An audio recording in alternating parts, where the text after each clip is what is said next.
Bonjour à toutes et à tous. Je suis ici venu vous apporter le soutien du groupe parlementaire de la France Insoumise.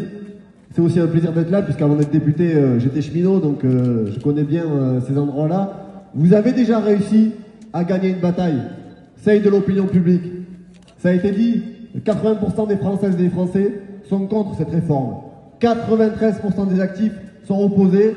Et dans un sondage sorti hier soir sur RTL, 2/3 des Françaises et des Français soutiennent les grèves, ce qui est inédit depuis un certain nombre d'années dans ce pays.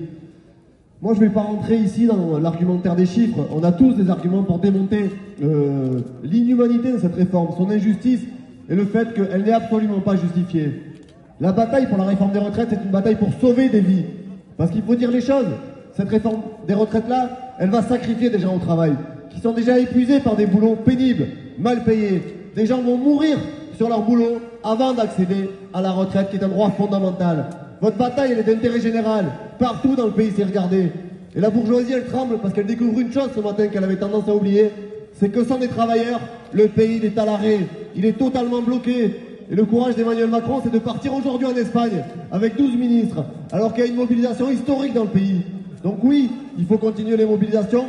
Nous, on sera à vos côtés pour participer à toutes les luttes. On mènera le travail à l'Assemblée nationale, on mènera le travail parlementaire pour faire de l'obstruction, parce qu'on l'assume, pour que cette réforme ne passe jamais, car elle est inhumaine, elle est injuste. Nous, on veut une retraite à 60 ans. On veut que vous puissiez vivre, qu'on puisse vivre après le travail. Et notre mot d'ordre, c'est certainement pas ce que eux portent, c'est-à-dire soit la mort au travail, soit une retraite à l'hôpital. C'est la retraite à 60 ans pour toutes et tous, pour en bénéficier. C'est un droit fondamental et on peut faire plier ce gouvernement.